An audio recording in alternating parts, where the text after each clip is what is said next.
अस्सलाम वालेकुम स्टूडेंट्स। हमने आज आपके लिए जो टॉपिक सिलेक्ट किया है ये 11th के लिए है। जो हमने केमिकल बॉन्डिंग उठाई थी उसी का दूसरा वीडियो हम बना रहे हैं और इस वीडियो में हमने बहुत कोशिश करेंगे कि आप लोगों को जो टॉपिक है ये आपके लिए इजी बने। तो एज आपको पता है कि हमने लास्ट वीडियो में केमिकल बॉन्ड के बारे में पढ़ा था। केमिकल बॉन्ड होता है क्या है, क्यों बनता है, कंडीशंस क्या होनी चाहिए। तो फिर हमने अट्रैक्शन फोर्सेस पढ़े जैसे कि van der Waals force of attraction, hydrogen bonding. फिर हमने केमिकल बॉन्डिंग पढ़ा था। फिर हमने van der Waals forces of attraction के 5 टाइप्स पढ़े थे। वो dipole dipole interaction, dipole induce interaction का डिस्पर्शन फोर्स, ठीक है ना, लंडन फोर्स, वो सारा हमने डिस्कशन किया है। हालांकि डिस्कशन नहीं किया हमने, उसका थोड़ा बहुत फ्रेम आउट किया है। तो आगे आगे हम वो डिस्कस करते जाएंगे। लेकिन आज जो हमने टॉपिक पढ़ना है वो है केमिकल बॉन्डिंग की एक बेस, एक बुनियाद है, तब जाके आपको केमिकल बॉन्डिंग समझ आएगी, ठीक है ना। तो इस टॉपिक को मैं थोड़ा फनी टाइप से पढ़ाऊंगा, आपको हंसी भी आएगी, कोशिश करिएगा इसको अदरवाइज मत लीजिएगा। ये मतलब बस ये हमने कोशिश की ताकि आपको याद रहे, बाकी हम कोई और माने आप ना निकालिएगा। बस फनी टाइप से मैंने कोशिश की आपको समझाने के लिए। तो आगे जाके आपको इसमें थोड़ा मजा भी आएगा, लेकिन टाइम कम होता है, 1 घंटे में समझ नहीं आता है 1 घंटा कहाँ से खत्म होता है। तो कोशिश कर रहा हूं मैं जितना 1 घंटे में मुझसे होता है मैं कोशिश करता हूँ कंटेंट प्रोवाइड करने की, ठीक है ना, तेज तेज बोलने की, ताकि आपको ज्यादा से ज्यादा कंटेंट प्रोवाइड हो, ठीक है ना।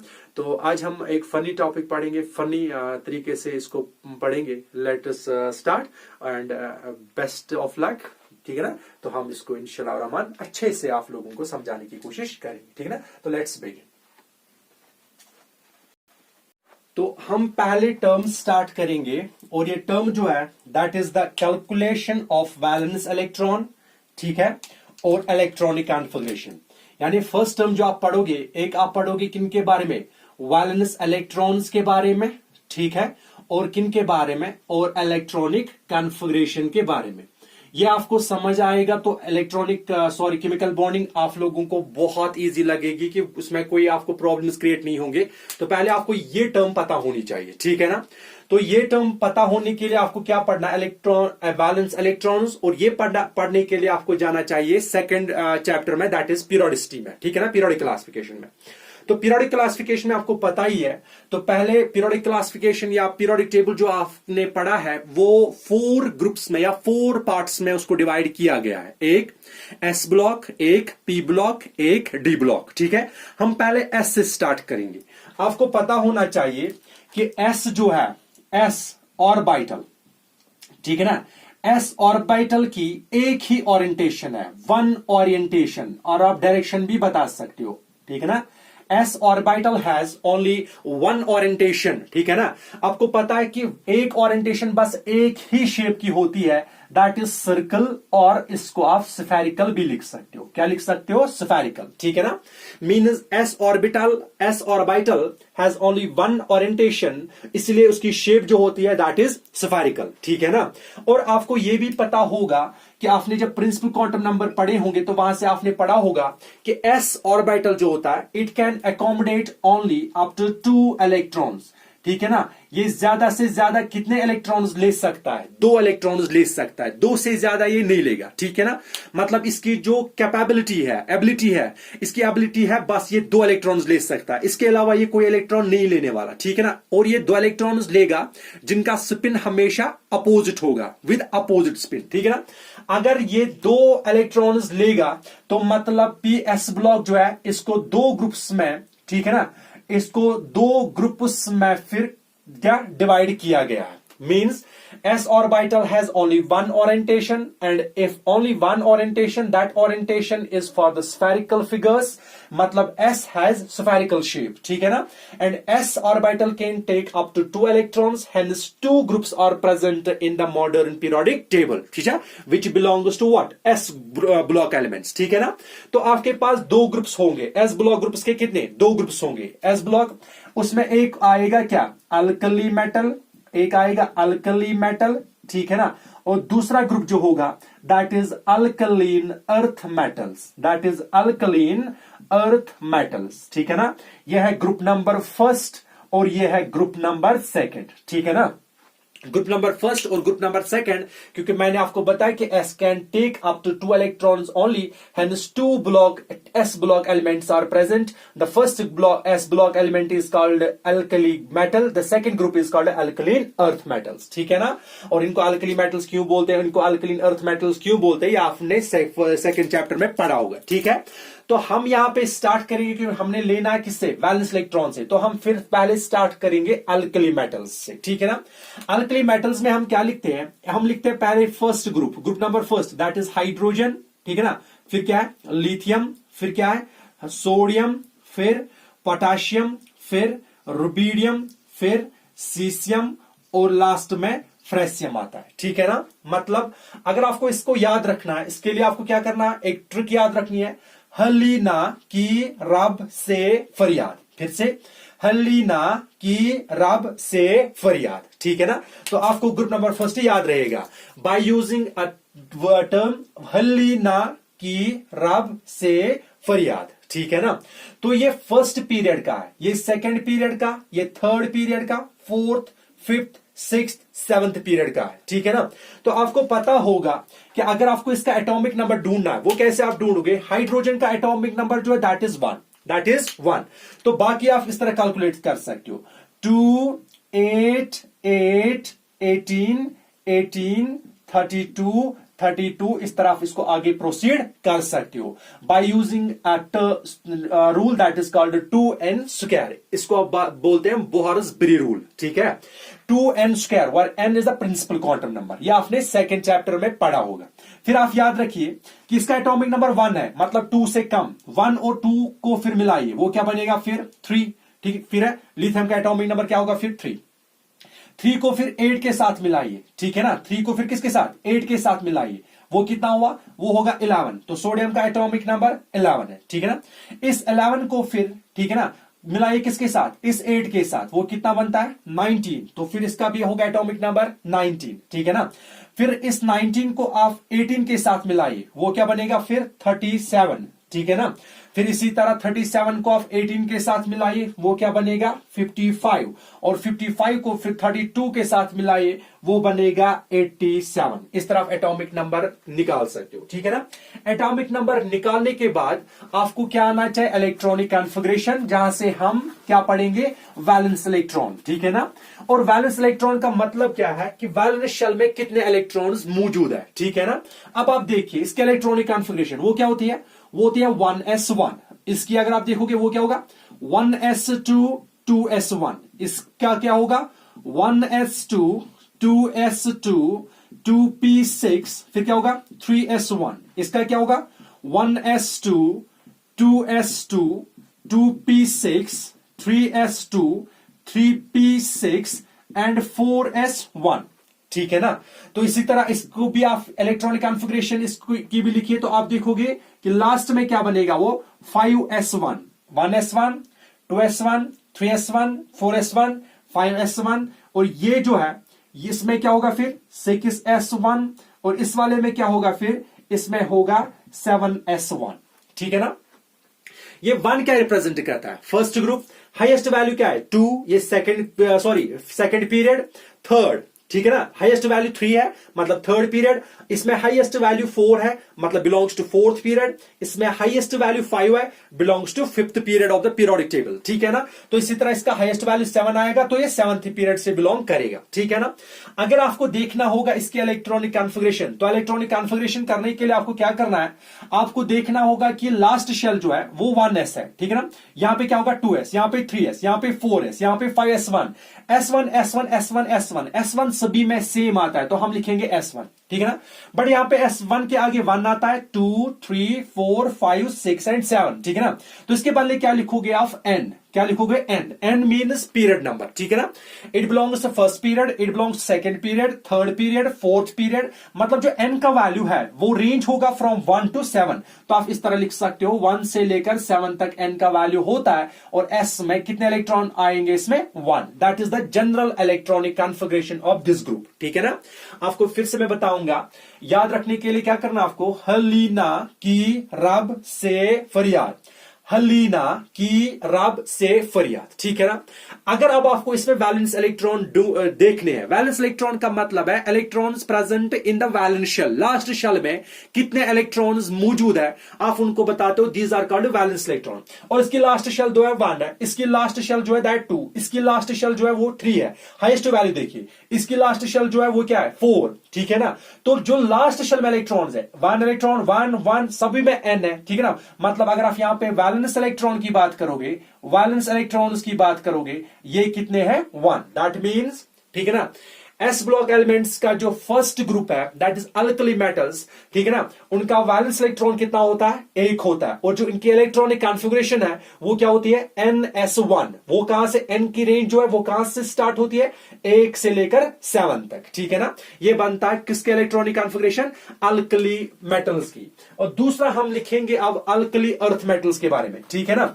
और अल्कली अर्थ मेटल्स के बारे में आपको लिखने से पहले आपको पता होना चाहिए कि यहां से हाइड्रोजन है, ठीक है ना, और हाइड्रोजन के ऊपर जो होता है यहां पे कोई एलिमेंट नहीं होता। लिथियम के बाद क्या आता है फिर बेरिलियम, ठीक है ना। हम इस तरह लिखेंगे, एक होता है फिर क्या बेरिलियम, बेरिलियम के बाद मैग्नीशियम, फिर क्या है कैल्शियम, फिर क्या है स्ट्रोनिशियम, फिर बेरियम, फिर क्या है रेडियम। याद रखिए, ठीक है ना। ये लिथियम के बाद है, लिथियम के बाद बेरियम। लिथियम का एटॉमिक नंबर 3, तो यहां क्या होगा 4। सोडियम का एटॉमिक नंबर 11, तो यहां क्या होगा 12। पोटेशियम का 19, तो यहां क्या होगा 20। रुबिडियम का 37, तो यहां क्या होगा 38। सीसियम का 55, तो यहां पे क्या होगा 56, ठीक है।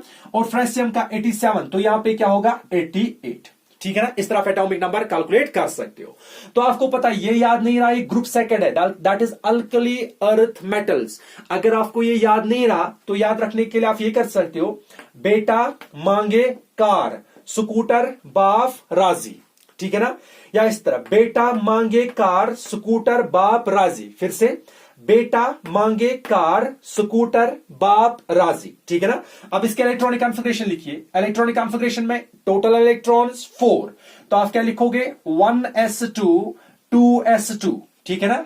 और इस तरह इसका मैग्नीशियम का वो क्या होगा 1s2 2s2 2p6, फिर क्या होगा 3s2। अब कैल्शियम का देखिए 1s2 2s2 2p6 3s2 3p6 4s2। Total हमें 20 फिल करना है। 2 और 6 8 10 16 17 18 और 18 2 हुए 20, ठीक है ना। मतलब पोटेशियम में लास्ट में 4s1 है, तो इसमें लास्ट में 4s2 है, ठीक है ना। अब रुबिडियम का देखो, तो रुबिडियम में क्या लास्ट में 5s1 है, ठीक। इसमें क्या होगा फिर लास्ट में 5s1, यहां पे होगा 5s2, तो इसमें क्या होगा फिर इसमें होगा 6s2, और इसमें क्या होगा फिर इसमें होगा 7s2। याद रखिए, ठीक है ना। हाईएस्ट वैल्यू 1 के 2 हाईएस्ट वैल्यू है। अगर 2 हाईएस्ट वैल्यू है तो मतलब ये बता रहा है आपको वैलेंस शेल, ठीक है ना। It belongs to second period, it belongs to third period, it belongs to fourth period, it belongs to fifth sixth and seventh period, ठीक है ना। तो हाईएस्ट वैल्यू में आपको पता होगा that is the valence shell. और वो कौन सी शेल होती है वैलेंस शेल। और वैलेंस शेल का मतलब क्या है, इसमें आप देखो वैलेंस शेल में कितने इलेक्ट्रॉन है 2 इलेक्ट्रॉन, तो आप लिखोगे वैलेंस शेल में 2 इलेक्ट्रॉन है, वो s में 2 इलेक्ट्रॉन है। और वैलेंस शेल कौन सी है 2, इसमें 3, इसमें 4, तो आप लिखोगे ns2, ठीक है ना। बट n का वैल्यू जो यहां पे है ना वो कहां से स्टार्ट होता है 2 3 4 5 6 एंड 7, तो यहां से होगा 2 से लेकर कहां तक 7 तक, ठीक है ना। ये बनेगी इसकी जनरल इलेक्ट्रॉनिक कॉन्फ़िगरेशन, ठीक है ना। अगर अब आपको कोई बताएगा इसकी इनमें कितने वैलेंस इलेक्ट्रॉन होते हैं, वैलेंस इलेक्ट्रॉन्स का मतलब क्या, electrons present in the valence shell, in the last shell. तो लास्ट शेल में देखिए ना इलेक्ट्रॉन्स कितने हैं, इसके लास्ट शेल में 2, इसके लास्ट शेल में 2, इसके लास्ट शेल में भी 2, तो number of valence electron is 2, ठीक है ना। तो इसका बहुत इंपॉर्टेंस है केमिकल बॉन्डिंग में, हमें पता होगा फिर उस टाइम की कितने वैलेंस इलेक्ट्रॉन, तो बॉन्ड कितने बनाएगा, तो किस टाइप का बॉन्ड बनेगा, ठीक है ना। इसलिए हम पहले इसी को पढ़ेंगे। ये होगा क्या फिर से हलीना की रब से फरियाद, ठीक है ना। और फिर बेटा मांगे कार स्कूटर बाप राजी, ठीक है ना। तो मैंने आपको बता दिया कि ये नंबर, एटॉमिक नंबर आप कहां से लाते हो, बाय मैजिक नंबर्स, ठीक है ना। मैजिक नंबर्स क्या होते हैं, 2 8 8 18 18 32 32, ठीक है ना। इसी तरह आप 50 50, इसी तरह आप इसको आगे लेके बढ़ा सकते हो, ठीक है ना। तो हमें क्या करना है, हमें उसके लिए एक रूल या रखना होगा, याद रखना होगा, that is called 2n square, ठीक है ना। और 2n स्क्वायर आपको याद रहा तो मतलब आप बात कर रहे हो उस टाइम क्या, आप जो पीरियोडिक टेबल जो है आप उसको आसानी से फिर बना सकते हो, ठीक है ना। ये था थोड़ा बहुत इंफॉर्मेशन किनके बारे में, एस ब्लॉक एलिमेंट्स के बारे में, ठीक है ना। अब हम स्टार्ट करेंगे पी ब्लॉक। क्या करेंगे, पी ब्लॉक। और पी ब्लॉक को पढ़ने के लिए आपको पता होना चाहिए, फिर से चैप्टर नंबर 2 को आपको यहां पे टच करना होगा। पी ब्लॉक में आपको पता है कि पी ऑर्बिटल जो होता है, ठीक है ना, याद रखिए पी ऑर्बिटल जो होता है, ठीक है ना, p orbital has 3 orientations, ठीक है ना। p ऑर्बिटल जो होता है उसके कितने ओरिएंटेशंस होते हैं, 3 ओरिएंटेशंस, ठीक है ना। s ऑर्बिटल के कितने ओरिएंटेशंस थे, 1 ओरिएंटेशन। और अगर 1 ओरिएंटेशन थी तो मतलब वहां पे जो शेप थी वो क्या थी, वो थी स्फेरिकल। पर यहां पे 3 ओरिएंटेशंस है according to magnetic quantum number. तो वो क्या क्या होता है, वो होता है p ऑफ x, ठीक है ना, और क्या p ऑफ y, ठीक है, और p ऑफ z। इन तीनों की एनर्जी सेम होती है, p of x, p of y, p of z की एनर्जी क्या होती है, सेम। तो आप इनको नाम रख सकते हो, याद रख सकते हो, these are called degenerate orbitals, these are called degenerate orbitals. And degenerate orbitals are those orbitals which haves same energy, ठीक है ना, जिनकी एनर्जी क्या होती है, इक्वल एनर्जी और सेम एनर्जी होती है, ठीक है ना। और यहां पे आप देखोगे p of x, p of y और p ऑफ z तीनों की जो एनर्जी है वो क्या है, सेम है, ठीक है ना। और आपको ये भी याद होगा कि p orbital can take up to 6 electrons. p orbital जो होता है it can take up to 6 electrons. Total कितने इलेक्ट्रॉन ले सकता है, 6 इलेक्ट्रॉन। तो इसमें 2, इसमें 2 और इसमें भी 2, टोटल कितने हुए, 6, ठीक है ना। और आपको पता है कि 3 ओरिएंटेशन तभी पॉसिबल है जब आपके पास एक शेप होगी, that shape is called dumbbell shape, ठीक है ना। तो क्या बताओगे आप, डम्बेल शेप, मतलब p orbital has dumbbell shape. और डम्बेल शेप आपको पता होगा, that is p of x, ठीक है ना, पॉजिटिव लूप और negative loop, p of y इस तरह पॉजिटिव और नेगेटिव लूप का, ठीक है ना, और p ऑफ z का, ये आप लोगों ने पढ़ा होगा। बस आपको याद क्या रखना है, p ऑर्बिटल या p orbital has 3 orientations, that is p of x, p of y and p of z. Every orientation can take up to 2 electrons, that means 2 2 2, कितने हुए total, 6, that means p orbital can take up to 6 electrons. And these orbitals, ठीक है ना, are called degenerate orbitals because of it is equal energy of their same energy, ठीक है ना। और इनकी जो शेप होती है that is dumbbell shaped, ठीक है। तो अब आपको पता है it can take up to 6 electrons, इसलिए पी ब्लॉक में कितने ग्रुप्स होंगे, फिर 6 ग्रुप्स। कितने ग्रुप्स होते हैं, 6 ग्रुप। और वो स्टार्ट कहां से होता है, 13 से 14 15 16 17 और 18, ठीक है ना। 13 ग्रुप, 14 15 16 17 और 18 ग्रुप। तो हमें जो पढ़ना है पी ब्लॉक्स में ग्रुप्स के मुतलिक, और वो कौन से, कहां से स्टार्ट करेंगे हम, 13 से, ठीक है ना। तो फिलहाल हम स्टार्ट करेंगे ग्रुप नंबर 13 से, ठीक है ना। तो इसके लिए भी हम आपको ट्रिक्स बताएंगे, कोई टेंशन नहीं है, ये सिंपल है, बहुत ही ईजी है, तो आपको ये याद रहेगा, ठीक है। तो स्टार्ट करते हैं हम एक ग्रुप नंबर 13 से। ग्रुप नंबर 13, फिर क्या है, ग्रुप नंबर 14, फिर क्या है, group number 15, group number 16, group number 17 and the last one that is group number 18, ठीक है ना। अब पहले ग्रुप नंबर 13 का आपको देखना है, ठीक है। और ग्रुप नंबर 13 में आप क्या क्या आता है, आपको याद रखिए, कोई मसला है नहीं। इसमें क्या था, बैंगन, आलू, गाजर इन थाली, याद रखिए, बैंगन, आलू, गाजर इन थैली, याद रखने की trick. Boron, aluminium, gallium, indium, thallium, फिर से boron, aluminium, gallium, indium, thallium, मतलब बैंगन, आलू, गाजर इन थैली, ठीक है ना। ये ग्रुप नंबर 13 है। अब ग्रुप नंबर 14 पे आप जाइए, ठीक है ना। और ग्रुप नंबर 14 जो है आपको याद होना चाहिए, that is carbon family, that is carbon family. और कार्बन में क्या आपको याद रखना है, इसमें कार्बन आता है, ठीक है ना। और कार्बन के बाद क्या आता है इसमें सिलिकॉन आता है, ठीक है ना, जर्मेनियम, ठीक है, टिन, और लेड, टिन और लेड, ठीक है ना। और इसको याद कैसे रख सकते हो, chemistry sir get some problems, chemistry sir get some problems, ठीक है ना। इसके लिए बैंगन आलू गाजर इन थाली, इसके लिए chemistry sir get some problems, ठीक है ना। तो फिर आप अब जाओ ग्रुप नंबर 15 पे। ग्रुप नंबर 15 जो होता है दैट इज नाइट्रोजन फैमिली। इसको आप बोरान फैमिली भी बता सकते हो, कार्बन फैमिली भी बता सकते हो। अब जो हम पढ़ेंगे दैट इज नाइट्रोजन फैमिली, ठीक है ना। इसमें हम पढ़ेंगे हम नाइट्रोजन, क्या पढ़ेंगे, नाइट्रोजन। इसको याद रखने के लिए नेपाल, पाकिस्तान, ऑस्ट्रेलिया, ठीक है, ऑस्ट्रेलिया सब बिखारी, ठीक है ना। डोंट टेक इट सीरियस लेने की जरूरत नहीं है, ये बस याद रखने की ट्रिक है, ठीक है ना। तो कोई ऐसा मत सोचेगा कि मैंने किसी को कुछ इंसल्ट विंसल्ट किया, ऐसा कुछ है नहीं। बस याद रखने के लिए आप याद रख सकते हो कि नेपाल, पाकिस्तान, ऑस्ट्रेलिया सब बिखारी, या नेपाल, ठीक है ना, पोलैंड, ऑस्ट्रेलिया सब बिखारी, इस तरफ याद रख सकते हो, ठीक है ना। Nitrogen, phosphorus, arsenic, antimony, bismuth. Nitrogen, phosphorus, arsenic, antimony, bismuth, यह था ग्रुप नंबर 15। अब ग्रुप नंबर 16 का, ठीक है ना। और 16 को आप बताते हो ऑक्सीजन फैमिली, क्या बताते हैं, ऑक्सीजन फैमिली। तो यहां से बात होगी फिर किसकी, ऑक्सीजन की, ठीक है ना। तो इसको याद रखने के लिए आपको ट्रिक पता होनी चाहिए, दैट इज ओल्ड स्टाइल से, ओल्ड स्टाइल से टीपो, ओल्ड स्टाइल से टीपो, ठीक है ना। ओल्ड स्टाइल से टीपो, ओल्ड स्टाइल मतलब पुराने तरीके से, टीपो, टीपो का मतलब है पटाना, पुराने तरीके से पटाना, ठीक है ना। किसी को पटाना मतलब पुराने तरीके से, ओल्ड मेथड यूज करना, that is called old style से टीपो। फिर से मैं बोल रहा हूं, do not take it otherwise, इसको गलत तरीके से मत लीजिए, ये बस याद रखने की कुछ ट्रिक्स है, ठीक है ना। ओल्ड स्टाइल से टीपो, ठीक है, ओल्ड स्टाइल से टीपो। Oxygen, sulphur, selenium, tellurium and polonium. फिर से oxygen, sulphur, selenium, tellurium and polonium, ठीक है ना।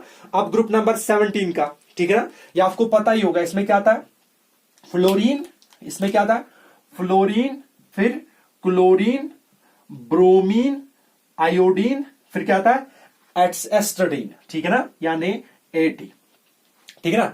इसको याद रखने के लिए, ठीक है ना, फिर चल बाहर आई आटी, फिर से फिर चल बाहर आई आटी, ठीक है ना, फिर चल बाहर आई आटी, ठीक है ना। अब ग्रुप नंबर 18 का, ठीक है ना। अब ग्रुप नंबर 18 में क्या लिखेंगे हम, पहले तो इसके ऊपर हीलियम आएगा, हीलियम के बाद क्या था, नियॉन, फिर क्या, नियॉन के बाद क्या आता है, आर्गन, आर्गन, फिर क्या, क्रिप्टॉन, फिर क्या, जेनॉन एंड फिर रेडॉन, ठीक है ना। इस तरह आप याद रख सकते हो। और इसको याद रखने के लिए क्या है, इसके ऊपर भी एक ग्रुप एक एलिमेंट होगा, that is helium, that is helium, noble gas, ठीक है। इसको याद रखने के लिए इस तरह, हीमा, नीना और करीना का एक्सरे रंगीन, ठीक है। फिर से हीमा, इस तरह फिर से याद रखिए, ठीक है ना, क्या, दैट इज हीमा, नीना और करीना का एक्सरे रंगीन। फिर से हीमा, नीना और करीना का एक्सरे रंगीन, ठीक है। तो इस तरह आप इसको याद रख सकते हो, कोई बड़ा इश्यू नहीं है, बस सिंपल सा तरीका है, बस थोड़ा ट्रिक याद रखिए तो ये खुद ब खुद याद होगा, ठीक है। अब आपको एटॉमिक नंबर देखने हैं। एटॉमिक नंबर देखने के लिए आपको क्या करना है, पहले हाइड्रोजन का एटॉमिक नंबर 1, हीलियम का एटॉमिक नंबर 2, ठीक है ना। तो यहां से आप स्टार्ट करिए, इसका एटॉमिक नंबर क्या होगा, 2। हाँ, अभी मैंने बताया मैजिक नंबर्स, और मैजिक नंबर्स में मैंने क्या बताया था, फिलहाल मैं यहां पे लिखता हूं, दैट इज 2, 8, 8, 18, 18, 32, 32। अब यहां पे 2 की बात हो रही है, तो यहां पे भी एटॉमिक नंबर 2 है। 2 के बाद 8 के साथ इसको जोड़िए, वो क्या बनेगा, 10, तो यहां पे होगा 10। 10 को फिर 8 के साथ जोड़िए, वो क्या होगा, 10 के बाद 18। 18 को 18 के साथ जोड़िए, वो क्या होगा, वो होगा 36। और 36 को फिर 18 के साथ जोड़िए, ठीक है ना, वो क्या होगा फिर 54, ठीक है ना, वो होगा 54 और 54 को फिर इसके साथ जोड़िए, वो क्या होगा फिर, वो होगा 86, ठीक है ना। अब आपको पता है कि यहां से तो हमने इस ग्रुप का एटॉमिक नंबर निकाला, अब इसका भी आप निकाल सकते हो सिंपली। अगर इसका 10 है, इसका क्या होगा 9, इसका क्या होगा 8, इसका क्या होगा 7, इसका क्या होगा 6, इसका क्या होगा 5, ठीक है। इसका अगर 18 है तो इसका क्या होगा 17, इसका क्या होगा 16 और 15, इसका क्या होगा 14, इसका क्या होगा 13, ठीक है। गैलियम का तो यहां से स्टार्ट करें 36, यहां क्या होगा 35, फिर 34, 33, 32, 31, गैलियम का क्या आएगा 31, ठीक है ना।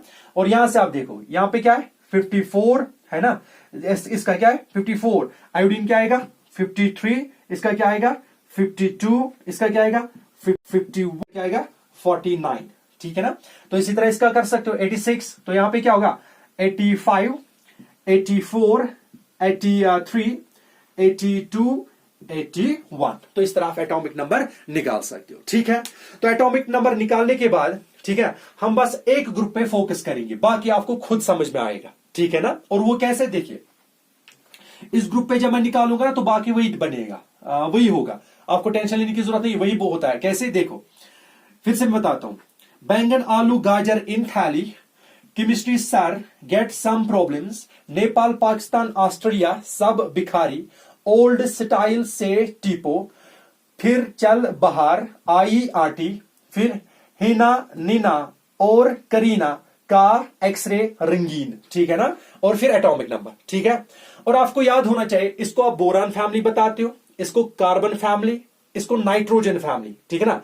नाइट्रोजन फैमिली जो है, इस नाइट्रोजन फैमिली का आप एक और नाम से याद रख सकते हो, it is called pnictogen, it is called pnictogens, ठीक है ना। Nitrogen family is called pnictogen family, याद रखिए। ऑक्सीजन फैमिली जो होती है इसको आप चालकोजन बोलोगे, चालकोजेंस, यानी nitrogen family is also called pnictogens, oxygen family is also called chalcogens, ठीक है ना। Fluorine family is also called halogens, ठीक है ना। Fluorine family is also called halogen. और जो ये है, ठीक है ना, ग्रुप नंबर 18, आप इसको नोबल गैसेस बोलते हो, क्या बोलते हो आप, नोबल गैसेस। और आप इसको रेयर गैसेस भी बोलते हैं, आप इसको जीरो ग्रुप एलिमेंट्स भी बोलते हो, आप इसको ग्रुप नंबर 18 एलिमेंट्स भी बोलते हो, स्टेबल गैसेस भी, इनर्ट गैसेस भी, जो आप याद रखना चाहते हो आप रख सकते हो, ठीक है ना। Boron family, carbon family, nitrogen family और पिंकोजन। अब ये पिंकोजन का मतलब क्या है, ठीक है ना। पिंकोजन कुछ खतरनाक वर्ड है नहीं कि आपको समझ में ना आएगा। पिंको का सिंपली ग्रीक वर्ड है, इट मीन्स सफोकेशन। इसका मतलब क्या है, सफोकेशन, यानी दम घुटना। और वो कैसे घुटता है दम, ठीक है ना। दम घुटता है कैसे, ऐसे आप देखो ना, मोस्ट जो नाइट्रेट्स अमोनिया NH3, ठीक है ना, अमोनिया जो होता है नाइट्रोजन हाइड्रोजन के साथ मिलकर क्या बनाता है, अमोनिया। अगर आप देखोगे अमोनिया से दम घुटता है, इसलिए दीज कंपाउंड्स जो बने होते हैं ना, ठीक है ना, या फॉस्फीन, इसमें अगर आप देखोगे एक कंपाउंड बनता है दैट इज फॉस्फीन, ठीक है ना, उससे भी दम घुटता है। क्या घुटता है, दम, pH3 से, ठीक है ना। तो इसलिए हम बताते हैं these are actually hence these are called क्या, पिंकोजेंस, because they cause suffocation।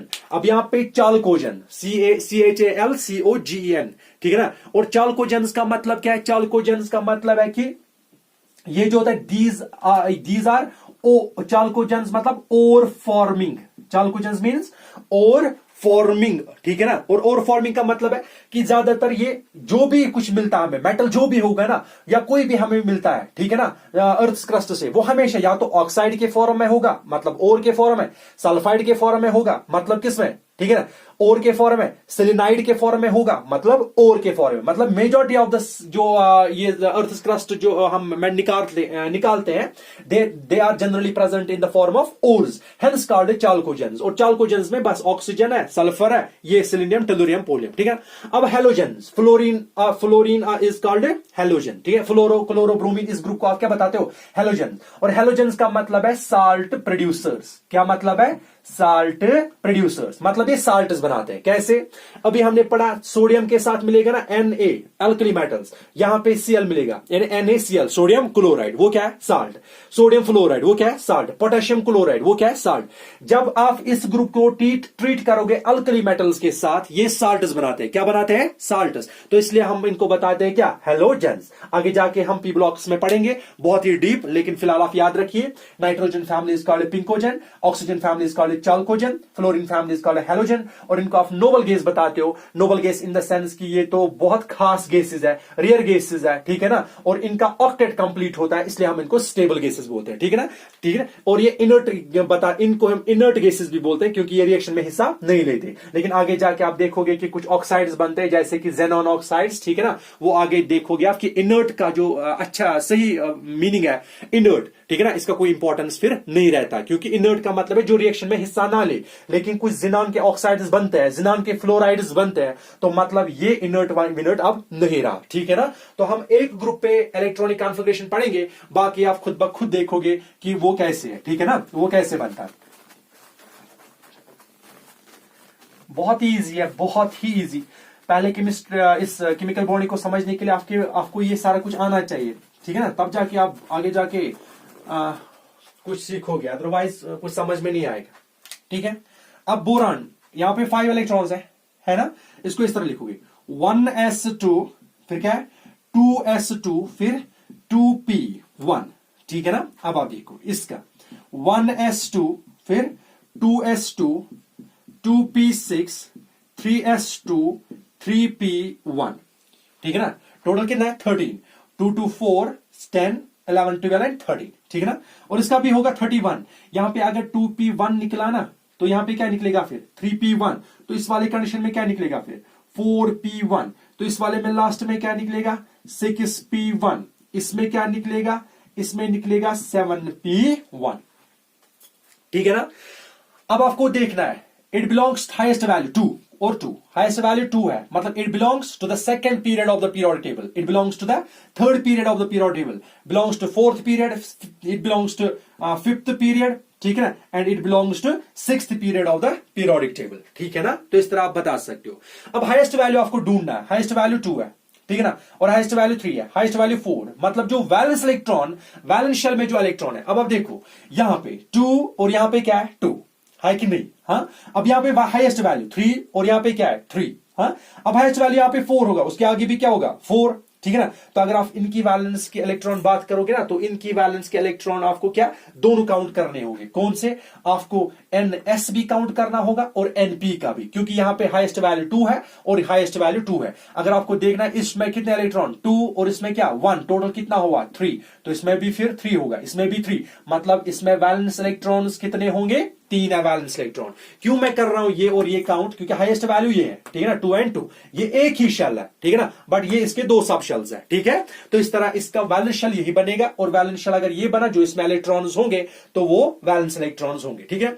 अब इसके इलेक्ट्रॉनिक कॉन्फ़िगरेशन लिखनी है। कैसे? इसके इलेक्ट्रॉनिक कॉन्फ़िगरेशन देखो, इसमें 2p है, ठीक है ना, 3p है, तो आप इस तरह लिखोगे 2p, है कि नहीं? हाँ, और p क्या है? 2 n के बदले क्या लिखोगे? 2 3 4 5 एंड 6, यानी स्टार्ट कहां से होगा? 2 से लेकर कहां तक? 6 तक, तो 2 से लेकर 6 तक, ठीक है ना।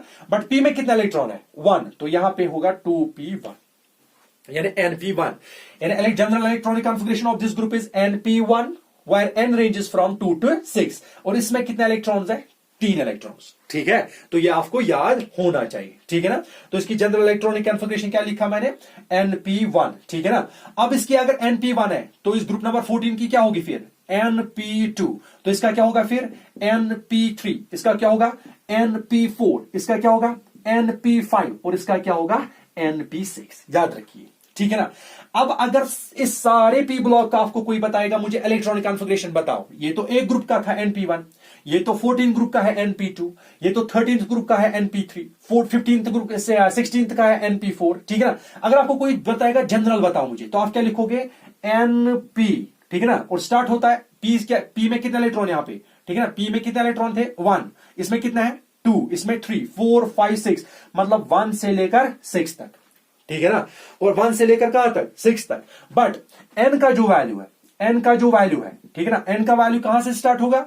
2 3 4 5 6 और नीचे जाएगा वो क्या 7, मतलब 2 से लेकर 7 तक ये बनेगी इसकी इलेक्ट्रॉनिक कॉन्फ़िगरेशन। होल ग्रुप की बात कर रहा हूं मैं। अगर इसका कोई बताएगा आपको जनरल ग्रुप, ठीक है, इस ग्रुप की मुझे बताओ तो लिखना है सिंपली इट इज np1, इसका np2, np3, np4, np5, np6। अगर कोई बता रहा है आपको, मुझे बताओ 17th ग्रुप की जनरल कॉन्फ़िगरेशन क्या है, तो आप लिखो np5। अगर आपको कोई बता रहा है 16th की, तो आप लिखो np4, ठीक है। लेकिन अगर आपको कोई बताए पी ब्लॉक का मुझे बताइए, तो आपको लिखना है np1 to 6, ठीक है। अब आपको फिर से मैं एक और पॉइंट यहां पे सिखाऊंगा, बहुत ही अच्छा है, बहुत ही बेहतरीन पॉइंट है, तो ये आपको आना चाहिए, ठीक है ना। देखिए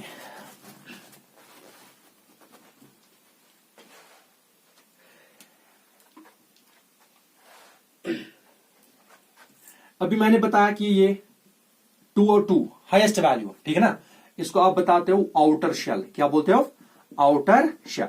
और जो अंदर वन है that is called inner shell, that is called inner shell, ठीक है ना। इस तरफ लिखो, इसमें हाईएस्ट वैल्यू 3 है, ठीक है ना, इसमें हाईएस्ट वैल्यू 3 है, तो ये जो होगा, ठीक है ना, ये क्या होगा, इसको आप लिखोगे आउटर शेल, क्या लिखोगे, आउटर शेल। और आउटर शेल ही को आप वैलेंस शेल लिखते हो, outer shell is called valence shell. और इसको रिप्रेजेंट करते हैं बाय सिंबल एन, किसके सिंबल का, किस सिंबल से रिप्रेजेंट करते हैं, एन से, ठीक है ना।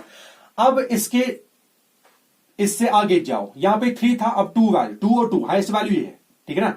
इसको आप लिखते हो इनर शेल,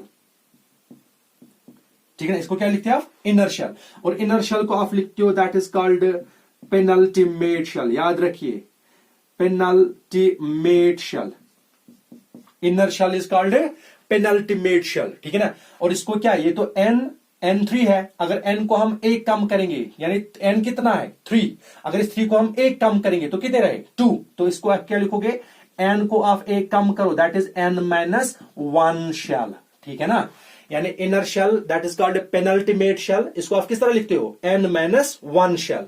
अब ये बना 2 के आगे आप देखो वो क्या है 1, इसको आप लिखते हो innermost shell, that is called innermost shell, याद रखिए इसको क्या लिखते हो आप, इनर मोस्ट शेल। और ये जो इनर मोस्ट शेल होता है इसी को आप एक और नाम से याद रख सकते हो, that is called anti penultimate, anti penultimate shell, ठीक है ना, एंटी पेनल्टीमेट शेल, ठीक है ना। और इसके अगर आपको एंटी पेनल्टीमेट शेल देखना है, अगर आपको कोई बताएगा ये क्या होगा, ठीक है ना, अगर ये था n, ये क्या था n-1, तो वो क्या होगा फिर n-2, ठीक है ना। n पहले देखिए दैट इज वैलेंस 3 - 2 और क्या हुआ 1, इसलिए तो यहां पे लिखा 1, ठीक है ना, ये आपको पता होना चाहिए।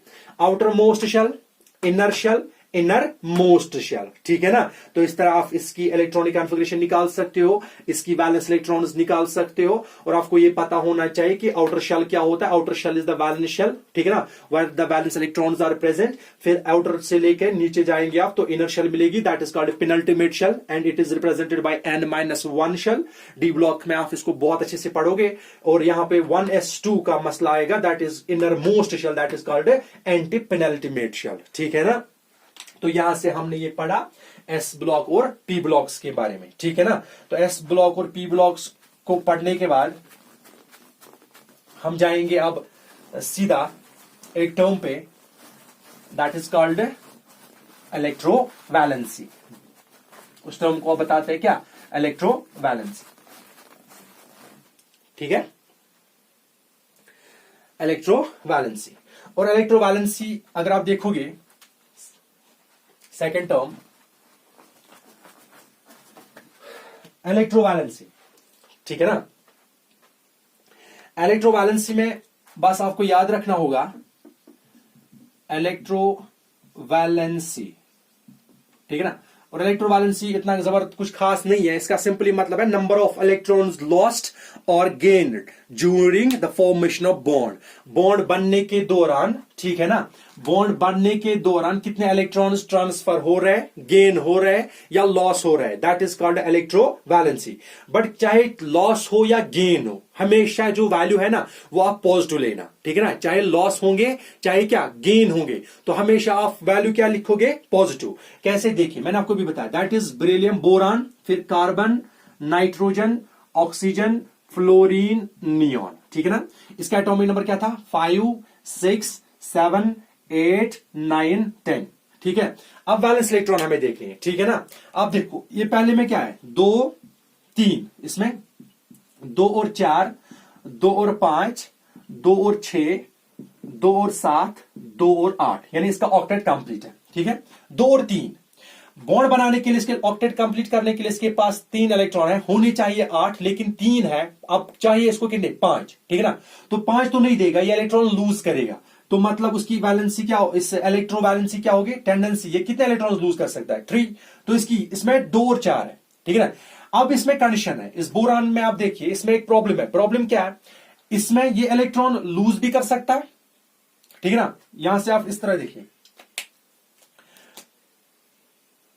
Lithium beryllium, atomic number 4, atomic number 3।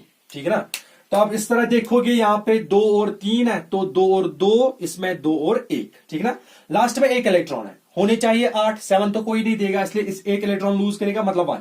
इसमें 2 है तो होने चाहिए 8, मतलब 6 पेंडिंग है, तो 2, तो इसमें 3, इसमें कितने लास्ट में 4। अब मसला ये 4 देगा कि 4 लेगा। ठीक है ना, इसके लिए हम पढ़ेंगे आगे कि ना तो ये 4 दे रहा है, ना तो ये 4 ले रहा है, तो दोनों कंडीशंस में अनस्टेबल बनता है। तो अगर ये कंडीशन बनेगी तो इसलिए जो कार्बन फैमिली है, it belongs in what, it belongs in covalent bonding. ये किस में बिलीव करता है, कोवेलेंट बॉन्डिंग में। ठीक है ना, यानी इसके लिए वैलेंसी जो है, अभी जो इलेक्ट्रो वैलेंसी है, it is not defined, it is not defined. इसके लिए वैलेंसिटी अभी आप लिखोगे कि ये 4 बाहर करेगा कि 4 अंदर लाएगा। ठीक है ना, गेन करेगा कि लूज करेगा, ना तो ये गेन कर रहा है ना तो ये लूज कर रहा है। इसलिए टेंडेंसी मैंने अभी बताया, इलेक्ट्रोवैलेंसी का मतलब है नंबर ऑफ इलेक्ट्रॉन लॉस्ट और गेन, यानी कितने इलेक्ट्रॉन लूज हुए या कितने इलेक्ट्रॉन गेन हुए। अब ये तो ना 4, ये तो ना लूज करा ना तो गेन करा, तो मतलब इसकी इलेक्ट्रोवैलेंसी क्या रहेगी फिर, 0। तो मतलब ये बिलीव है इलेक्ट्रोवैलेंसी, हम इसको लिखते हैं नॉट डिफाइंड। मतलब क्या, इलेक्ट्रोवैलेंसी क्या नॉट डिफाइंड है, बट यहां पे एक इलेक्ट्रोवैलेंसी का कंसेप्ट नहीं आएगा आगे जाके, वहां पे कोवैलेंसी का कंसेप्ट आएगा। फिर आप याद रखिए 1 2 3 for carbon family electrovalency is not defined, and for nitrogen यहां पे 5 है, होनी चाहिए 8। अब 5 को बाहर निकाले कि 3 को अंदर लाओ, 3 तो होगा 3, मतलब ये गेन कर रहा है। अब यहां पे इस तरह मत लिखना -3, यहां पे लिखो क्या -2, नहीं, मैंने आपको बताया हमेशा पॉजिटिव वैल्यू लिखना। ठीक है ना, तो 3 2 यहां क्या 7, होनी चाहिए 8, तो 1 पेंडिंग है तो 1 गेन करेगा, और इसमें 8 है तो ये कोई नहीं, मतलब 0। ठीक है ना, तो इस तरह याद रखिए आप कि इसकी electrovalency 1 2 3 for carbon family it is not defined, for nitrogen family 3, और इसमें बस फर्क ये है, यहां पे भी पॉजिटिव वैल्यू, यहां पे भी पॉजिटिव वैल्यू, बट यहां का 3 जो मतलब यहां इलेक्ट्रॉन लूज करेगा, और नाइट्रोजन का मतलब इलेक्ट्रॉन क्या गेन करेगा।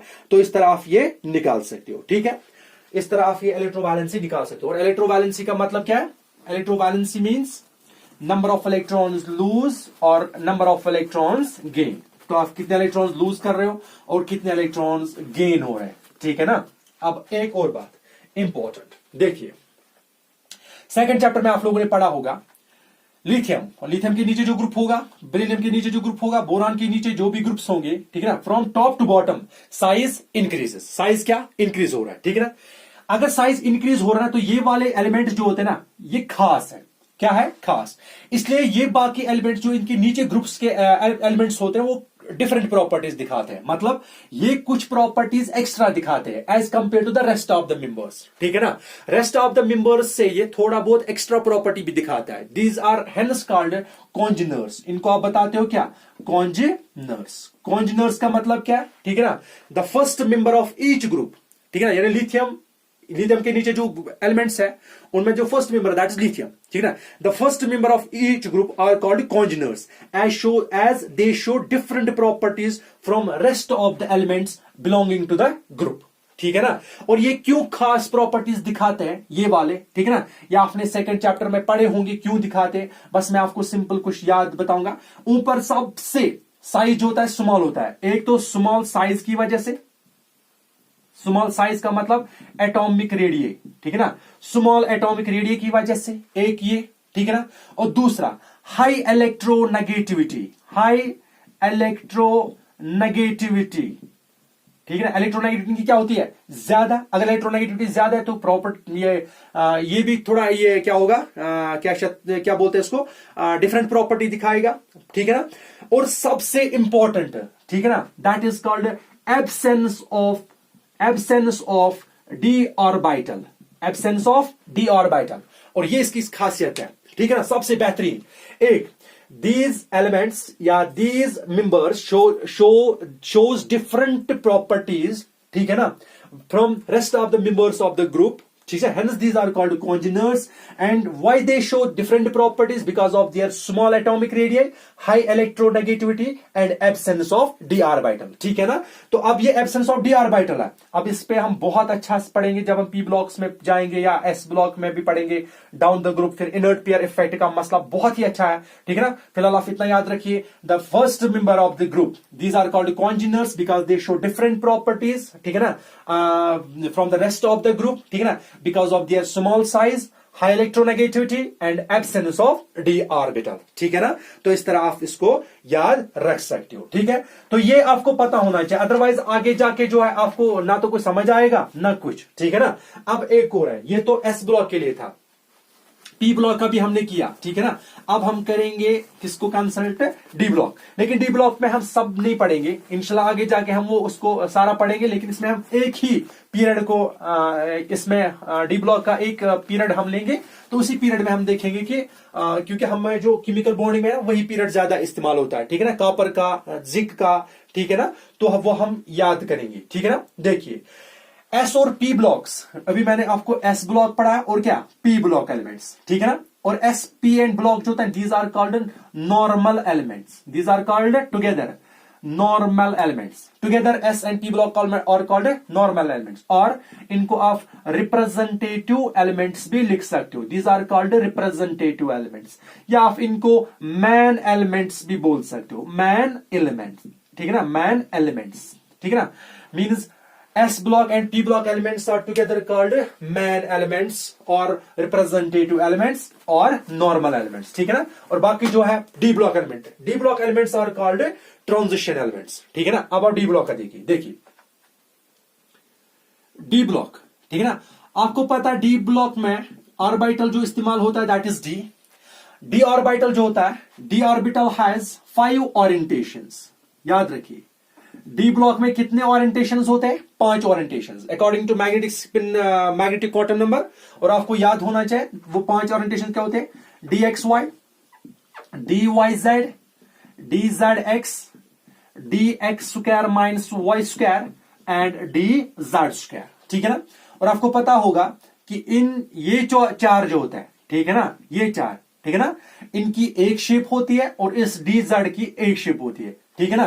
तो आपको ये पता होगा कि इसका जो इनकी जो शेप होती है that is cloverleaf like shape, cloverleaf like, ठीक है ना। और इसका होता है डाउट नट। अब यहां पे डिस्कस तो नहीं करूंगा मैं कि ये डाउट नट क्या होता है, क्लाउड लीफ लाइक क्या होता है, इसमें आपने ऑर्बिटल्स पढ़ा होगा, वेव फंक्शंस पढ़े होंगे, तो यहां पे मैं डिस्कस नहीं करूंगा। मैं आपको इतना बताऊंगा कि d orbital has 5 orientations and these orientations of dxy, dyz, dzx, dx square minus y square, dz square, these are also degenerate orbitals having same energy. But dxy, dyz and dzx and dx square minus y square, इनकी जो shape होती है that is cloud leaf like, but dz square has that of different shape that is doubt nut shape, ठीक है। As every orientation can accommodate up to 2 electrons, मतलब ये 2 electrons लेगा, ये भी 2, ये भी 2, ये वाले भी 2 और इसमें भी 2 होंगे। Maximum multiplicity, Hund's rule of maximum multiplicity. तो 2 इलेक्ट्रॉन 2 सब 2 इलेक्ट्रॉन, सभी में 2 इलेक्ट्रॉन जा रहे हैं विद अपोजिट स्पिन, मतलब 2, 4, 6, 8 और 10। That means D orbital can take up to 10 electrons, can take up to 10 electrons, D orbital can take up to 10 electrons. अगर ये 10 इलेक्ट्रॉन ले रहा है, ठीक है ना, मतलब फिर कितने ग्रुप्स होंगे, 10 ग्रुप्स। कितने ग्रुप्स होंगे, 10, ठीक है ना, 10 ग्रुप्स होंगे इसमें। और अगर 10 ग्रुप्स होंगे, ठीक है, तो 10 ग्रुप्स में क्या आपको करना है, ग्रुप नंबर आपको पता ही है, अभी मैंने लिखा 13 से लेकर 18 तक, ठीक है ना, वो क्या था पी ब्लॉक। 1 से लेकर 2 वो क्या था एस ब्लॉक। अब 3 से लेकर ब्लॉक, तो हम ग्रुप 3 to 12 पढ़ेंगे, ठीक है ना। मैंने आपको अभी बताया, ठीक है ना, अभी मैंने आपको बताया कि ये समझने के लिए आपको हम एक ही ग्रुप इसमें कंसिडर करेंगे, बाकी रेस्ट हमें उसके साथ उतना ज्यादा केमिकल बॉन्डिंग में उतना कंसर्न नहीं है, लेकिन जहां पे आएगा मैं आपको वहां पे वो टच करूंगा, वहां पे मैं वो आपको सिखाऊंगा। बट आप यहाँ पे याद रखिए, ठीक है ना। अब आप देखिए, these D block elements are called transition elements, ठीक है ना। अब आप देखिए ट्रांजिशन एलिमेंट्स में क्या होता है, फर्स्ट जो पीरियड होता है उसमें हाइड्रोजन हीलियम, और सेकंड पीरियड में भी नहीं आते हैं, ठीक है ना। अब सीरीज आती है 3D सीरीज, जिसको आप फर्स्ट ट्रांजिशन सीरीज बताते हो, ठीक है ना। डीएल का फर्स्ट पीरियड, ठीक है ना। फर्स्ट ट्रांजिशन सीरीज, ठीक है ना। और इस फर्स्ट ट्रांजिशन सीरीज को आप लिखते हो 3D सीरीज, मतलब last electron enters in the 3 orbital, ठीक है, ठीक है ना। अब आप देखिए इसको याद कैसे, फर्स्ट मैं 3D सीरीज को टच करूंगा, बाकी मैं नहीं करूंगा, ठीक है। वो आपने इस सेकंड चैप्टर में पीरियोडिक क्लास में पढ़ा होगा। इसमें क्या आता है, scandium, titanium, vanadium, chromium, manganese, iron, copper, nickel, ठीक है ना, आयरन, ठीक है, स्कैंडियम, टाइटेनियम, विनेडियम, फिर क्या, क्रोमियम, फिर क्या, मैग्नीज, फिर आयरन, फिर कोबाल्ट, फिर क्या, निकल, ठीक है, कोबाल्ट, निकल, फिर क्या, कॉपर, और फिर क्या है, जिंक। याद रखिए, ठीक है ना। Scandium, titanium, vanadium, chromium, manganese, iron, cobalt, nickel, copper and zinc, ठीक है ना। और ये आने चाहिए 10, 1 2 3 4 5 6 7 8 9 एंड 10, ठीक है ना। और उसको याद रखने का अच्छा तरीका ये है, बस ये है फॉर ताकि आपको याद रहे, अदरवाइज मत लेना, ठीक है। वो क्या,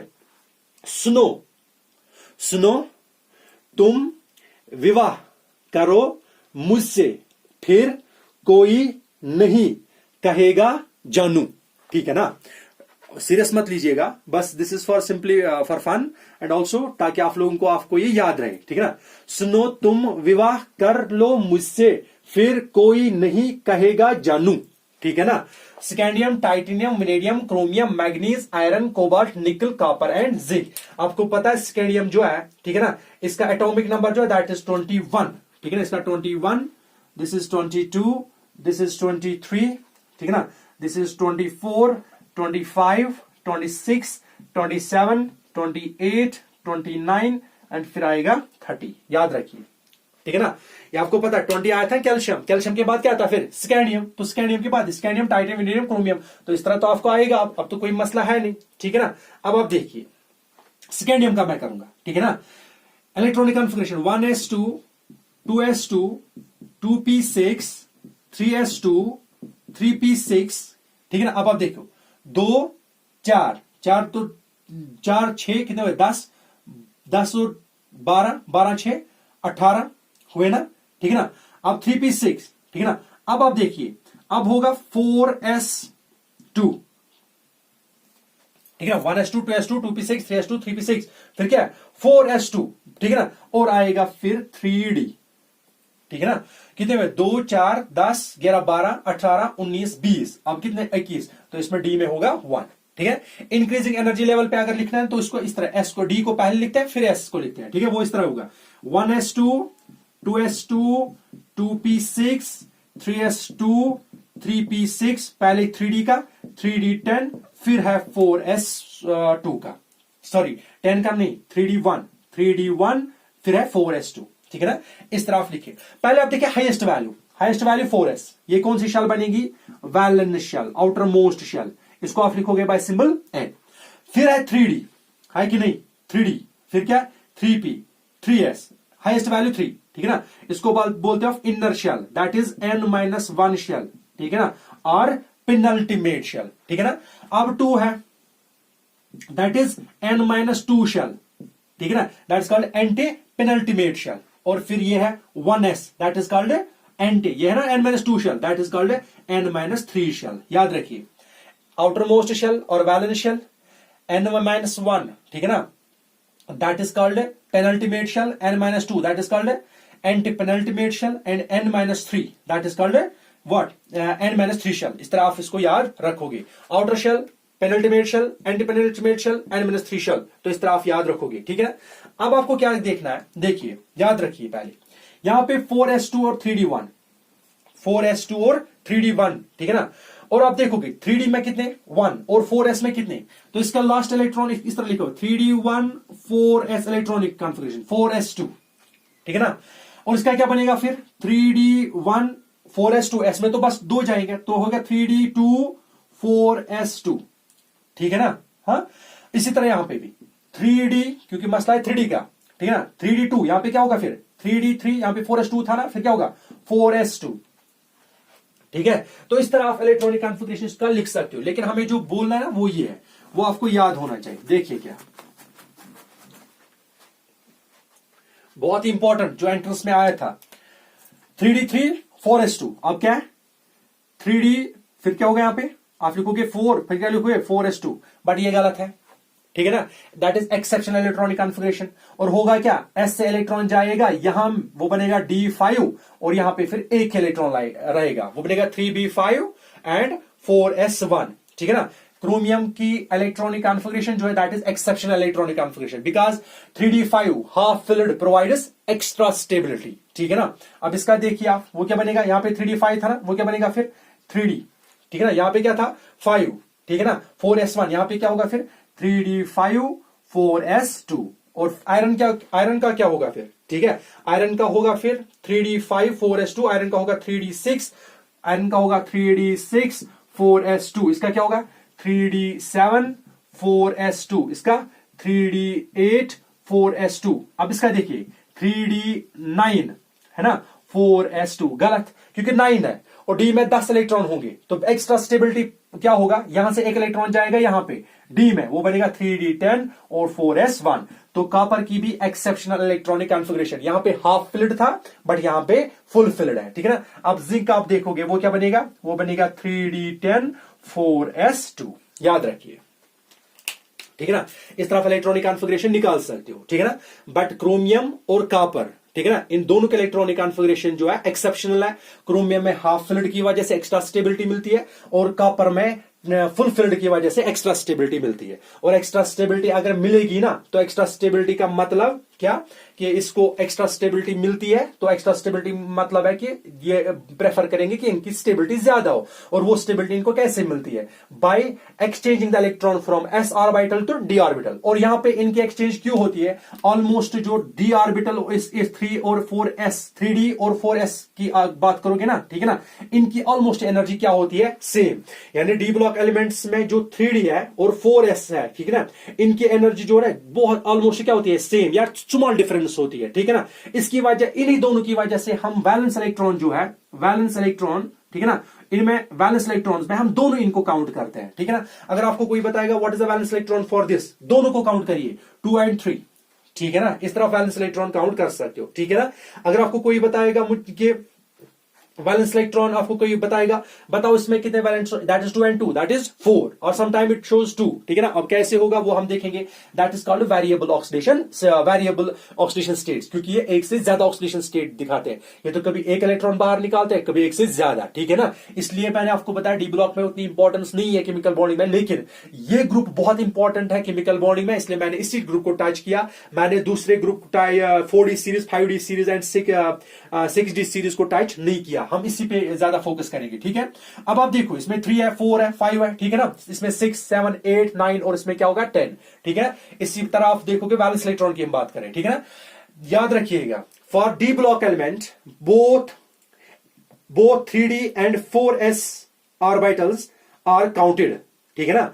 फॉर D block elements, या for D block elements both 3d and 4s orbitals are counted because there is a small difference in energy between 3d and 4s। बस अब बात हो रही है किसकी, क्रोमियम की और कॉपर की। यहां पे इलेक्ट्रॉनिक कॉन्फ़िगरेशन चेंज हो रही है, यहां पे भी चेंज इसलिए हो रही है क्योंकि डिफरेंस तो कम है, but half filled provides extra stability and full field provides extra stability, ठीक है ना। और अगर आप स्टेबिलिटी एक्स्ट्रा मिलेगी ना, तो आपको याद होना चाहिए, ठीक है, वो स्टेबिलिटी आपने पढ़ा होगा in terms of exchange energy. मैं आपको दिखाऊंगा एक term that is called exchange energy. और एक्सचेंज एनर्जी का मतलब क्या है, कि इलेक्ट्रॉन एक जगह से दूसरी जगह मूव कर रहा है, अगर वो मूव कर रहा है तो उस दौरान क्या एनर्जी रिलीज हो रही है, बाहर जा रही है, सिस्टम से बाहर जा रही है। और अगर एनर्जी सिस्टम से बाहर जा रही है तो सिस्टम की एनर्जी क्या बन रही है, कम। और कम एनर्जी का मतलब स्टेबिलिटी क्या, ज्यादा। तो अगर जितनी एक्सचेंज एनर्जी ज्यादा होगी, जितनी एक्सचेंज एनर्जी बाहर जाएगी, ठीक है ना, उतना ही सिस्टम क्या होगा, स्टेबल। अब आपको पता होगा दैट एक्सचेंज एनर्जी आपको अगर मैं बताऊंगा ये, ठीक है ना, एक याद रखिए ये एंट्रेंस में आया था, मैं क्रोमियम और कॉपर की बात करूंगा, ठीक है ना, बहुत ही ज्यादा इंपॉर्टेंट है, ठीक है ना। ये एंट्रेंस में आया था लास्ट ईयर ऑफ नीट के पेपर भी देखिए तो उसमें भी आया था ये, ठीक है। देखिए एक होता है, किसकी बात हम कर रहे थे, क्रोमियम की, क्रोमियम, और मैंने आपको बताया था कॉपर, ठीक है। और क्रोमियम में क्या, क्रोमियम में आपको बताया था दैट इसकी जो है 3d5 एंड 4s1, और इसकी जो है इसको मैंने बताया था that is 3d10 that is 4s1, ठीक है ना, इस कॉपर की।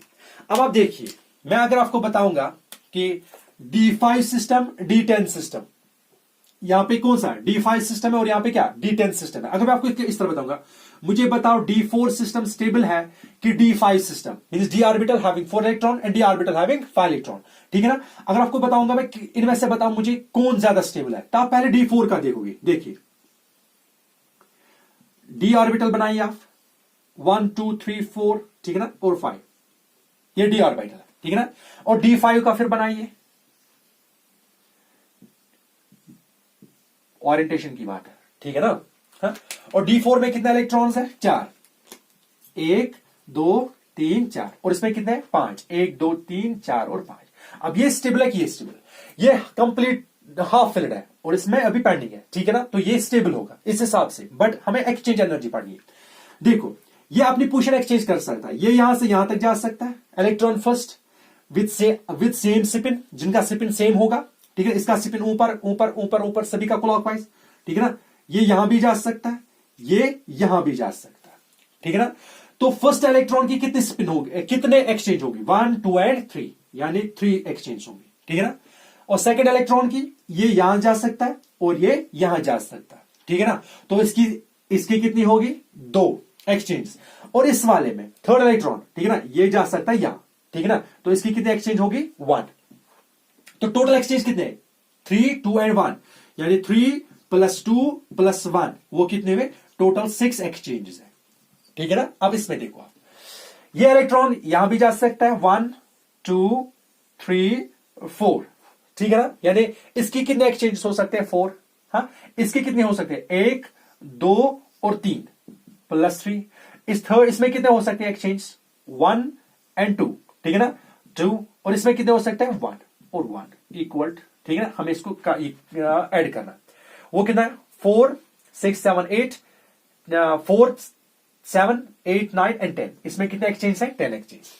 More the number of exchange, जितना एक्सचेंज क्या ज्यादा होगा उतनी एनर्जी सिस्टम से बाहर जाएगी। और सिस्टम से एनर्जी अगर बाहर जा रही ना, सिस्टम की एनर्जी क्या कम हो रही है। अगर सिस्टम की एनर्जी कम हो रही है तो स्टेबिलिटी ज्यादा बढ़ रही है, मतलब d4 इज मोर स्टेबल और d5 is more stable because d5 has 10 exchanges. और अगर एक्सचेंजेस हो रही है, 10 एक्सचेंजेस हो रहे हैं ना, तो मतलब इसकी स्टेबिलिटी क्या होगी, ज्यादा, ठीक है ना। तो इस तरह आपको याद होना चाहिए, d10 is more stable as compared to d5 because of more exchanges, ठीक है। अगर आपको ये एक्सचेंज याद रखना है, इसका सिंपल तरीका ये आपने पढ़ा होगा, that is n into n minus 1 divided by 2, ये रूल है, ठीक है ना, n into n minus 1 divided by 2 where n is the number of electron। अब आप d4 की बात करो, 1 2 3 4 इलेक्ट्रॉन्स, ठीक है ना, तो n के बदले 4 लिखिए, ठीक है ना, n के बदले 4 minus 1 डिवाइड बाई क्या लिखे, 2, वो बनेगा 4 4 1 को 3 डिवाइड बाई 2, 4 3 12 डिवाइड बाई 2, 2 1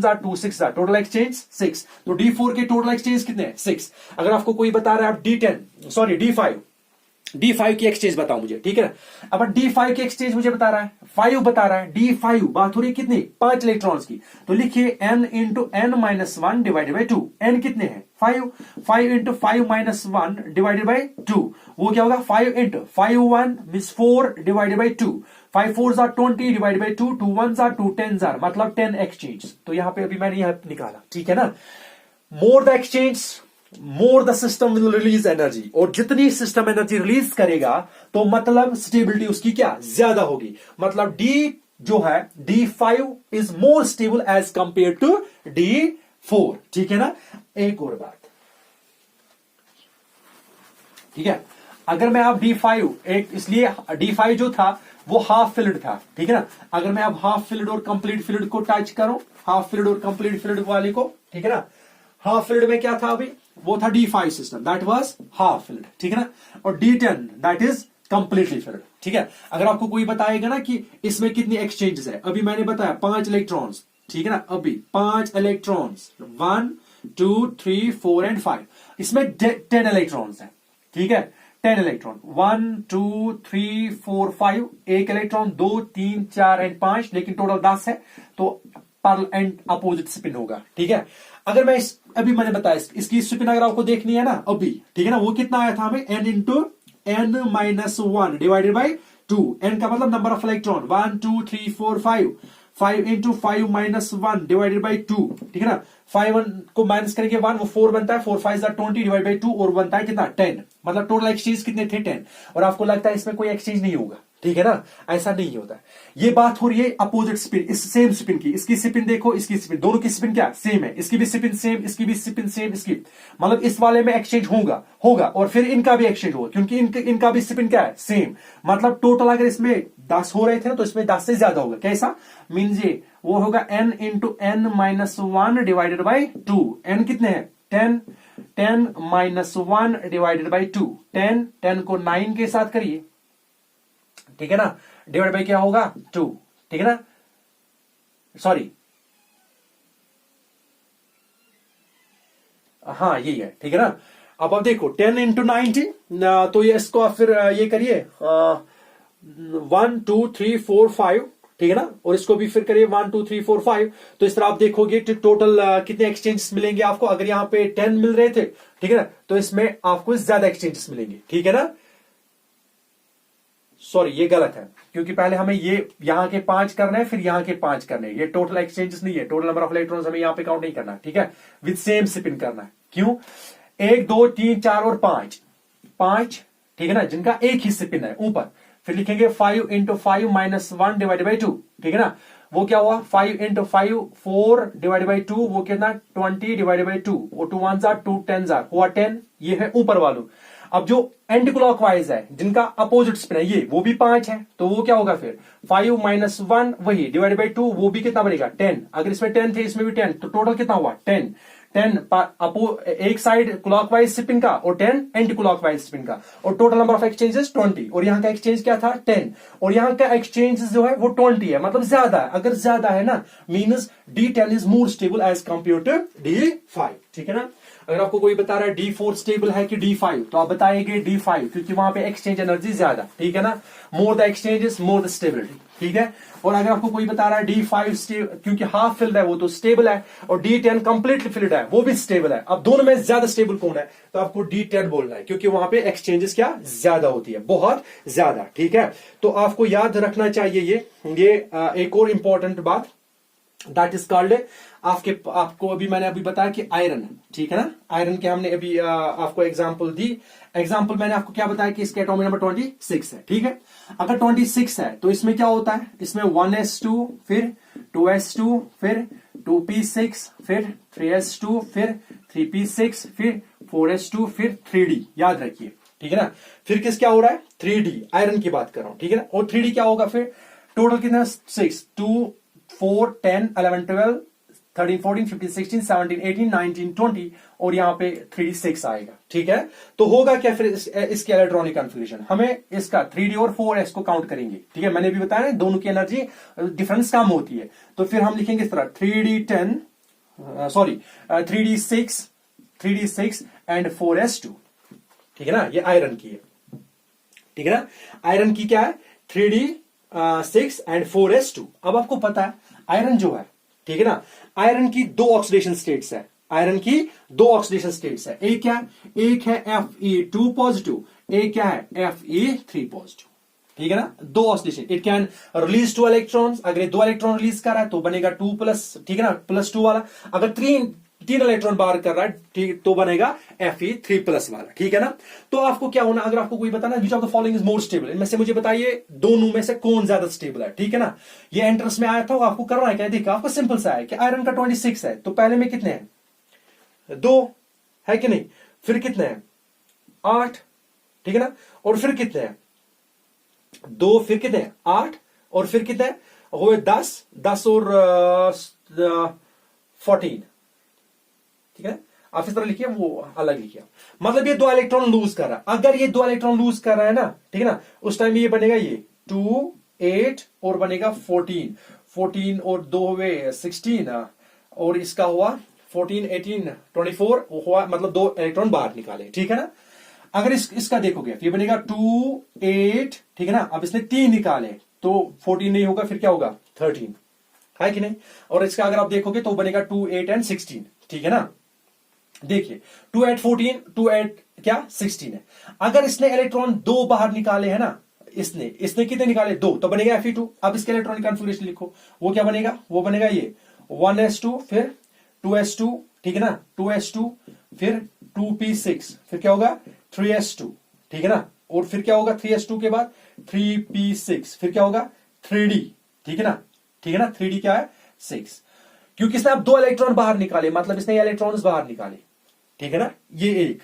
अब इसके आप इलेक्ट्रॉनिक कॉन्फ़िगरेशन लिखो, वे क्या बनेगा, ये बनेगा यही 1s2 फिर 2s2 फिर 2p6 फिर 3s2 फिर 3p6, फिर क्या होगा 3d5।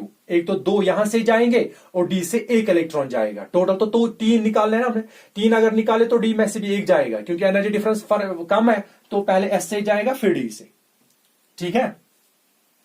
हाँ, अब आप देखिए यहां पे हाफ फिल्ड है, ठीक है ना, याद रखिएगा यहां पे हाफ फिल्ड है और यहां पे हाफ फिल्ड नहीं है, ठीक है ना। यहां पे 6 इलेक्ट्रॉन्स है, यहां पे हाफ फिल्ड है, ठीक है ना। अब आप देखिए इस वाले में half filled provides extra stability, तो आप इसको याद रख सकते, इसको बोलते हैं मोर स्टेबल कोर कॉन्फ़िगरेशन, ठीक है ना। इसको बोलते हैं मोर स्टेबल कोर कॉन्फ़िगरेशन, मोर स्टेबल कोर कॉन्फ़िगरेशन। और ये क्या है, ये वाला जो है unstable core configuration, unstable core configuration. अगर आपको आप बताएगा कोई, बताओ मुझे दोनों में कौन स्टेबल है, क्योंकि इसकी मोर स्टेबल कोर कॉन्फ़िगरेशन है एज कंपेयर टू Fe2+, तो आप लिखोगे Fe3+ is more stable as compare to Fe2+, ठीक है ना। Fe3+ more stable as compare to Fe2+, और अगर Fe2+ से Fe3+ बहुत ही ज्यादा स्टेबल है, ठीक है ना, तो this is because of more stable core configuration. बस ये एक जगह पे थोड़ा डाइवर्ट होता है, that is for copper, copper में उल्टा होता है, ठीक है ना। कॉपर में भी ऑक्सीडेशन 2 होती है, एक कॉपर Cu+, एक होता है Cu2+, ठीक है ना। तो वहां पे आप देखोगे कि वहां पे जो आप, मैं यहां पे इतना ही बताऊंगा आपको, बाकी आप खुद पढ़ोगे, ठीक है ना। तो जो ये हो that is more stable as compare to ये Cu2+ is more stable as compare to C+, ठीक है ना। ये आप इंशाल्लाह रहमान आगे जाके हम इसको टच करेंगे, ठीक है ना। बाकी इलेक्ट्रोनेगेटिविटी का कंसेप्ट, आयोनाइजेशन एनर्जी का, आयोनाइजेशन गेन एंथैल्पी, इंशाल्लाह रहमान वो नेक्स्ट टॉपिक में पढ़ेंगे। अस्सलाम वालेकुम।